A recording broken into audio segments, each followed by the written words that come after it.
नमस्कार, नौ की खबर में आपका स्वागत है। आपके साथ मैं हूं शिप्रा झा। यूक्रेन में फंसे भारतीयों को वापस लाने के लिए केंद्र सरकार ने ऑपरेशन गंगा अब और तेज कर दिया है। इसके तहत भारतीय नागरिकों को वापस लाने के लिए अगले 3 दिन में 26 फ्लाइट शेड्यूल किए गए हैं। इतना ही नहीं, भारतीय एयरफोर्स भी ऑपरेशन गंगा में शामिल हो गई है। एयरफोर्स का C-17 एयरक्राफ्ट रोमानिया से भारतीयों को वापस लाएगा। एयरफोर्स का C-17 एयरक्राफ्ट यूक्रेन से रोमानिया पहुंचे भारतीय नागरिकों को लाने के लिए रवाना हो गया है। वहीं दूसरी तरफ रोमानिया के बुखारेस्ट एयरपोर्ट पहुंचकर केंद्रीय मंत्री ज्योतिरादित्य सिंधिया ने भारतीयों से बातचीत की है। विदेश मंत्रालय के अनुसार यूक्रेन में करीब 20,000 भारतीय फंसे थे। तब से करीब 12,000 भारतीयों ने यूक्रेन अब तक छोड़ दिया है। यह यूक्रेन में फंसे हुए कुल भारतीयों का 60% है। उन्होंने कहा कि बचे हुए 40% में आधे खार्किव में फंसे हैं, जिन्हें लाने की कोशिश जारी है। वहीं विदेश मंत्रालय ने यह भी कहा कि हमारे सभी नागरिकों ने यूक्रेन की राजधानी कीव छोड़ दिया है।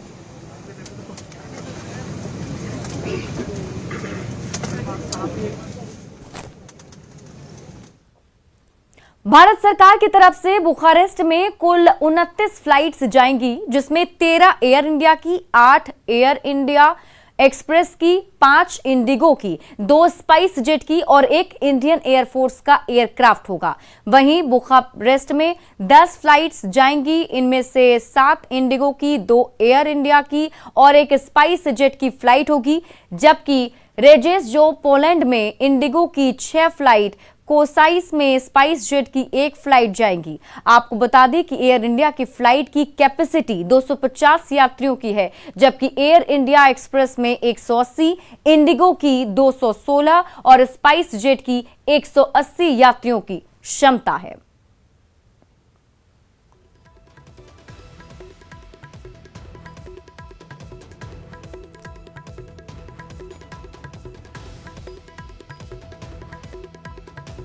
वहीं यूक्रेन से लौट रहे छात्रों के लिए भारतीय रेलवे ने भी एक बड़ी पहल की है। भारतीय रेलवे ने यूक्रेन से लाए जा रहे छात्रों के लिए बड़ा कदम उठाया है। यूक्रेन से लाए जा रहे छात्र अब दिल्ली एयरपोर्ट पर ही रेल टिकट की बुकिंग करा सकेंगे। इसके लिए एयरपोर्ट पर ही बुकिंग काउंटर भी शुरू कर दिया गया है। IRCTC के टिकट बुकिंग केंद्र से यूक्रेन से वापस लाए जा रहे छात्र आराम से अपने घर तक जाने के लिए टिकटों की बुकिंग करा सकेंगे। यूक्रेन में अभी भी कई भारतीय फंसे हुए हैं। ऐसे में उन लोगों को निकालने के लिए केंद्र सरकार ने 4 मंत्रियों को लगा दिया है, जिसमें जनरल VK सिंह पोलैंड में हैं। वहीं केंद्रीय मंत्री ज्योतिरादित्य सिंधिया बुखारेस्ट में हैं, जहां से वे भारतीय छात्रों को घर भेज रहे हैं। और इस प्रकार से ये ऑपरेशन गंगा जारी है, जिसमें यूक्रेन से छात्रों को भारत वापस लाया जा रहा है। ये 4 तस्वीरें आपके टीवी स्क्रीन पर देखिए। पहली तस्वीर जिसमें PM मोदी पल पल की अपडेट ले रहे हैं, साथ ही साथ छात्रों के बीच ज्योतिरादित्य सिंधिया मौजूद हैं। उसके बाद C-17 ग्लोब मास्टर जो है उसे अब रवाना कर दिया गया है और पोलैंड में VK सिंह मौजूद हैं, जो वहां से छात्रों को रवाना कर रहे हैं।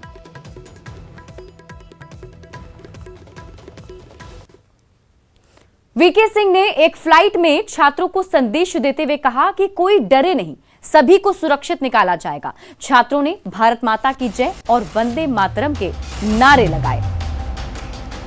तो पोलैंड में केंद्रीय मंत्री VK सिंह मौजूद हैं। आपको बता दें कि ऑपरेशन गंगा के तहत अभी 4 मंत्रियों को तैनात कर दिया गया है। भारतीय छात्रों को उन्होंने संदेश दिया VK सिंह ने। उन्होंने कहा कि हर भारतीय को सुरक्षित बाहर निकाला जाएगा, इसीलिए किसी को डरने की जरूरत नहीं है। और पोलैंड से छात्रों को वो वहां से रवाना भी कर रहे हैं। और अभी जो तस्वीरें सामने आई हैं, ये तस्वीर आपके टीवी स्क्रीन पर देखिए। यहां पर उन्होंने संदेश भी दिया है। और इनके स्टाफ ने बहुत मेहनत की है ताकि आप लोग सुरक्षित यहां पर आ सकें और हवाई जहाज में बैठ सकें। एक बार वंस अगेन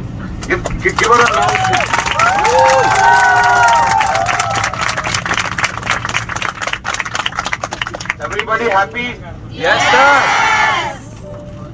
आवाज से नहीं पता चल रहा है। ओके।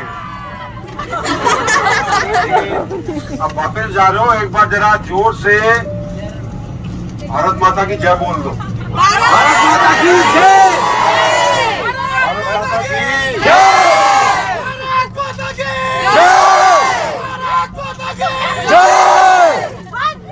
मातरम मातरम मातरम जय। Wish you all the best. Let's hope everything quietens down and you can continue your studies. Yes, sir. All the best. Take care.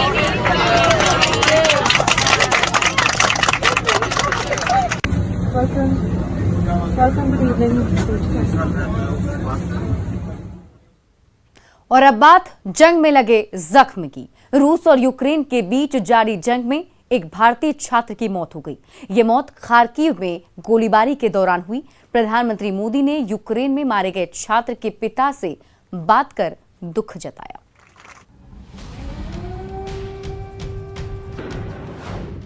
जंग से बेहाल भारत ने खोया लाल।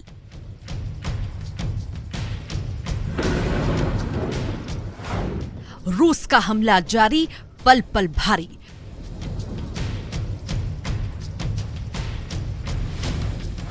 फंसे हैं भारतीय, ऑपरेशन गंगा जारी।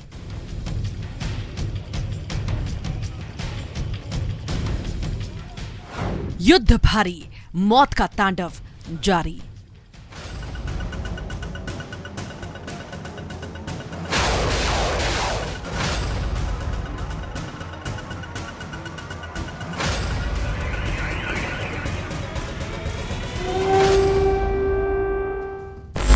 युद्ध का घाव कितना घातक होता है, ये भारत भी महसूस कर रहा है। दर्द ऐसा जिसकी कोई दवा नहीं। मौत की इस खबर की जानकारी विदेश मंत्रालय ने ट्वीट करके दी। गहरे दुख के साथ हम पुष्टि करते हैं कि खार्किव में गोलाबारी में एक भारतीय छात्र की जान चली गई। मंत्रालय उनके परिवार के संपर्क में है। हम परिवार के प्रति अपनी गहरी संवेदना व्यक्त करते हैं। मौत की जानकारी मिलते ही पूरे देश में शोक की लहर दौड़ पड़ी। चलिए पहले रूस यूक्रेन युद्ध में मारे गए उस छात्र के बारे में जान लीजिए। मृतक छात्र नवीन शेखरप्पा 21 साल का था और कर्नाटक के हावेरी के चालागिरी का रहने वाला था। नवीन की मौत रेस्क्यू के दौरान हुए हमले में हुई। वे खार्किव में MBBS की पढ़ाई कर रहे थे और चौथे साल में थे। खबर के मुताबिक नवीन कुछ लाने दुकान गए हुए थे, तभी हमले में उसकी मौत हो गई। पीएम मोदी ने मृतक छात्रों के पिता से बात की और शोक जताया। इसके अलावा कांग्रेस नेता राहुल गांधी ने भी यूक्रेन में मारे गए भारतीय छात्र की मौत पर गहरा दुख प्रकट किया।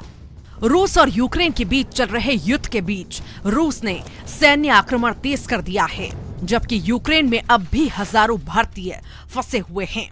इस बीच विदेश मंत्रालय ने विदेश सचिव रूस और यूक्रेन के राजदूतों से बात कर भारतीय नागरिकों के लिए तत्काल सुरक्षित मार्ग देने की मांग की है। साथ ही एयरलिफ्ट के लिए चल रहे ऑपरेशन गंगा को और तेज कर दिया गया है। भारतीय नागरिकों को हर हाल में राजधानी कीव खाली करने का अलर्ट जारी किया गया है। प्रधानमंत्री मोदी ने यूक्रेन में फंसे भारतीयों के रेस्क्यू के लिए वायुसेना को भी मंजूरी दी है। यूक्रेन में फंसे लोगों को जल्द निकालने के लिए मिशन में ग्लोब मास्टर की तैनाती भी की गई है, जो बेहद जरूरी है क्योंकि फिलहाल जंग थमने का कोई आसार नजर नहीं आ रहा, क्योंकि दोनों ओर से शांति के लिए शर्तें लगातार बढ़ती ही जा रही हैं। मसलन रूस की मांग है कि यूरोप से अपने परमाणु हथियार हटाए अमेरिका, नहीं तो लक्ष्य पूरा होने तक यूक्रेन पर कार्रवाई जारी रहेगी। रूस के विदेश मंत्री सर्गेई लावरोव बोले, यूक्रेन के पास भी सोवियत परमाणु तकनीक है। तो वहीं दूसरी तरफ यूक्रेन की ओर से यूरोपियन यूनियन में शामिल होने के लिए लगाई गई अर्जी मंजूर कर ली गई है। मतलब साफ है कि अभी जंग न सिर्फ जारी रहने वाली है, बल्कि और तेज हो सकती है। Bureau report, news 18 network. Ukraine में रूस के हमले के बाद वहां हालात बिगड़ गए हैं, जिसके कारण पटना के सिटी चौक थाना क्षेत्र के हाजीगंज निवासी शिवांगी यूक्रेन में फंस गई हैं। शिवांगी के यूक्रेन में फंसे होने के कारण उसके परिजनों को उसकी चिंता सताने लगी है। परिजन उसके सकुशल वापसी की कामना कर रहे हैं। इसी बीच बिहार के पूर्व उप मुख्यमंत्री और राज्यसभा सांसद सुशील कुमार मोदी ने शिवांगी के परिजनों से मुलाकात की और वीडियो कॉल के माध्यम से यूक्रेन में फंसी मेडिकल की छात्रा से बातचीत की और उसका हौसला बढ़ाते हुए उसके सकुशल वापसी का भरोसा दिया। और आइए अब आपको सुनाते हैं सुशील मोदी और शिवांगी के बीच हुई बातचीत के अंश। ठीक है बेटा, सारी जानकारी हम लोगों ने दे दिया है और सब लोग लगे और धीरे धीरे मुझे लगता है कि स्थिति जो है कल से बेहतर स्थिति हुई है। रशिया पर दबाव भी बन रहा है, तो ईश्वर पर भरोसा रखो और पूरा हिम्मत रखो। तुम लोग जरा सा भी हिम्मत हारोगे तो घर वालों की हिम्मत हार जाएंगे। और तुम अकेले कितने बच्चे वहाँ पर? 500 बच्चे एक ही जगह पर हो या उस इलाके में? मतलब हम लोग थोड़े से अलग है या उसमें कम बच्चे हैं। हम लोग भी जानबूझ के उधर नहीं जा रहे थे क्योंकि फिर वहाँ खाने की क्राइसिस। नहीं ठीक है, वो ध्यान रखो। हाँ नहीं, वो भी हम लोग बात करते हैं कि कोई खाने वगैरह की दिक्कत नहीं हो। ये मधुसूदन जी हैं और ये इनकी पत्नी है। इनकी बच्ची 5th ईयर में है और यूक्रेन का जो पूर्वी हिस्सा है जो रूस से लगा है वहाँ पर करीब 500 बच्चे फंसे हुए हैं। इनकी भी बच्ची वहाँ पर है, बंकर में है, अंडरग्राउंड नीचे है और वो इलाका युद्ध वाला इलाका है। वहाँ से एक भी अभी तक रेस्क्यू नहीं हुआ है क्योंकि वो पूरा युद्ध वाला इलाका है। लोग काफ़ी घबराए हुए हैं, लेकिन मैंने इनको आश्वस्त किया है कि पूरी भारत सरकार लगी है। और इसी बीच बड़ी खबर आपको बता दें, यूक्रेन से छात्रों का आना लगातार जारी है। चौथे दिन 7 छात्र दिल्ली से पटना पहुंचे हैं। गो एयर की फ्लाइट से 7 छात्र पटना पहुंचे। कल भी 40 छात्र पटना लौटे थे। तो ऑपरेशन गंगा के तहत जितने भारतीयों को लाया जा रहा है उनमें से जो बिहार के छात्र हैं वो भी लगातार बिहार पहुंच रहे हैं, जिसमें से 7 छात्र जो हैं वो पटना पहुंचे हैं। और कल की बात की जाए तो कल 40 छात्र पटना लौटे थे।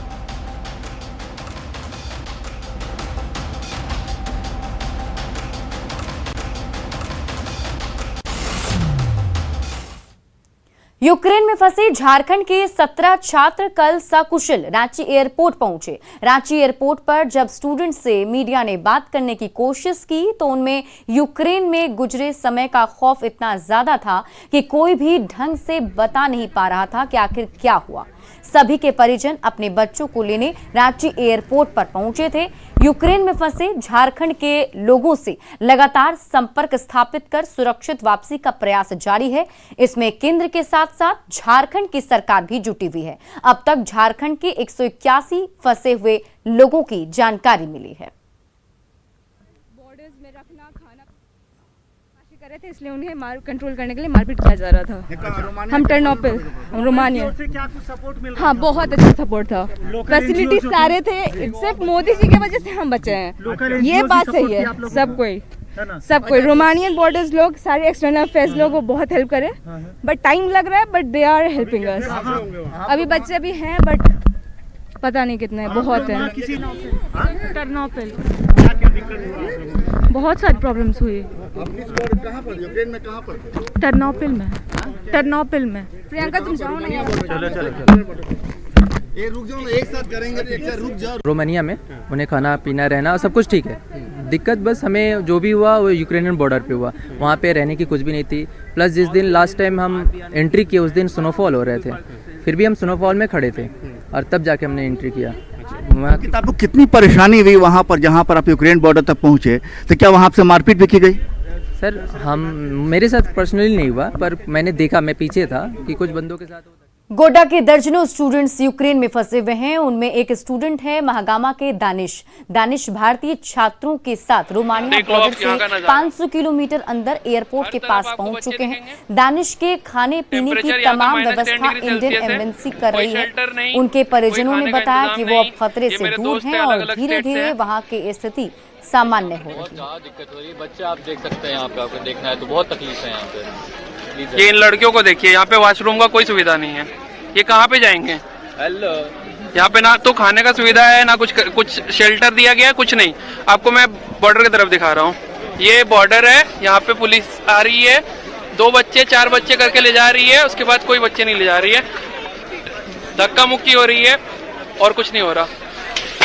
ये दानिश से आज अभी लगभग 1 घंटा पहले हमसे बात हुई है कि कल वो क्रॉस किया है रोमानिया बॉर्डर से, फिर वो वहाँ के नियर बाय जो शेल्टर था वहाँ पे उनको ठहराया गया। इंडियन एम्बेसी जो है वहाँ पे पूरा इंतज़ाम करके रखी हुई है। तो वहाँ पहुँचने के बाद में फिर वो आराम कर रहा था। फिर अभी कुछ देर पहले बात हुई कि हम लोग आराम कर रहे हैं और अच्छा लग रहा है, कल के दिन से आज थोड़ा अच्छा लग रहा है। यूक्रेन से कोडरमा के छात्र शाहरुख अंसारी ने वीडियो भेजा है। उसके साथ अन्य भारतीय छात्र स्लोवाकिया बॉर्डर के लिए निकल रहे हैं। करीब 10 घंटे के सफर के बाद ये छात्र स्लोवाकिया बॉर्डर पहुंचेंगे और तस्वीरें देखिए आपके टीवी स्क्रीन पर। ये वीडियो जारी करते हुए उन्होंने संदेश दिया। अभी जो लोग हैं मेरे सारे आ रहे हैं, लेट्स सी क्या होता है। अब यहाँ से होप हम सेफ जर्नी हो। ये विनीसिया नेशनल मेडिकल यूनिवर्सिटी है। भाई ये बस है, ये बस जो अभी अरेंज किया गया है, ये इसका नंबर है।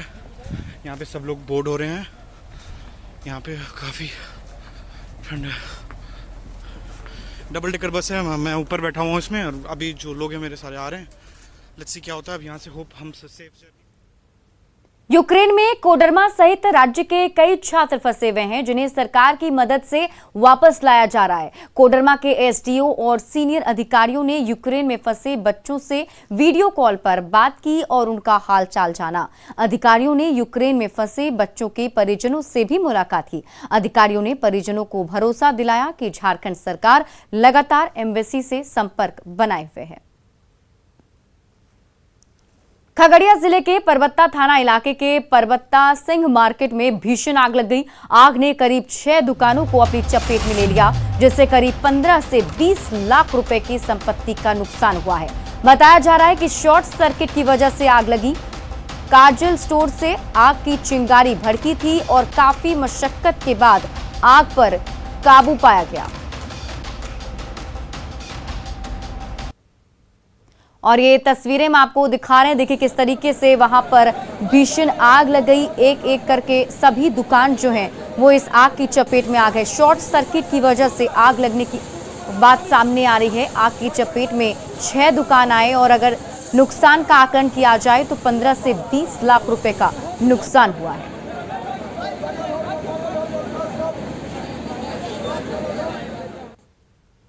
बिहार विधानसभा के बजट सत्र में आज के दिन सदन में बजट पर चर्चा के दौरान विपक्ष की तरफ से हंगामा की आशंका जताई जा रही है। खबर के मुताबिक विपक्षी दल जो है राज्यपाल के अभिभाषण पर चर्चा के दौरान सरकार के खिलाफ हंगामा और नारेबाजी कर सकते हैं।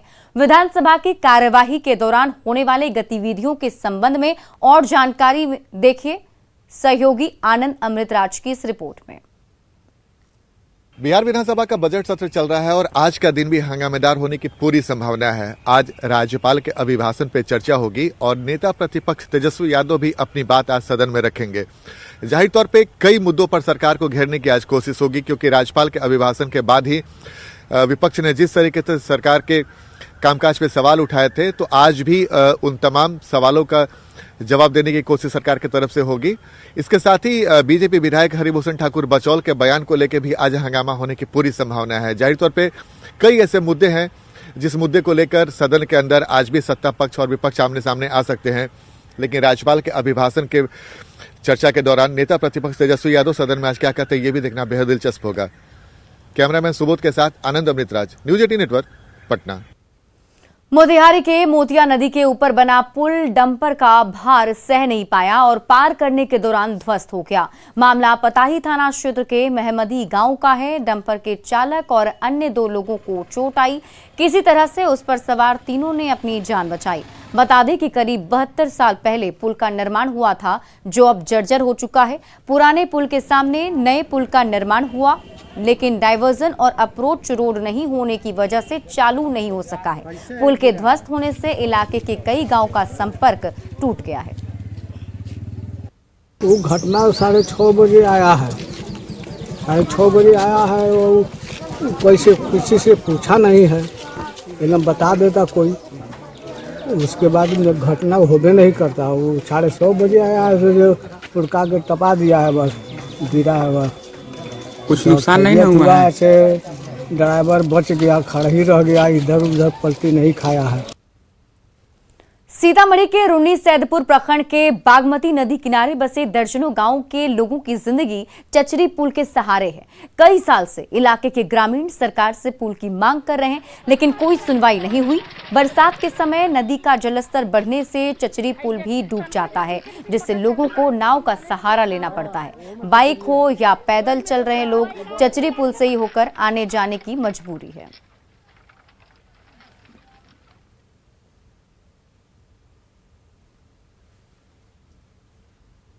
और फिलहाल इस बुलेटिन में अभी के लिए बस इतना ही, लेकिन न्यूज़ 18 बिहार झारखंड पर खबरों का सिलसिला लगातार जारी है।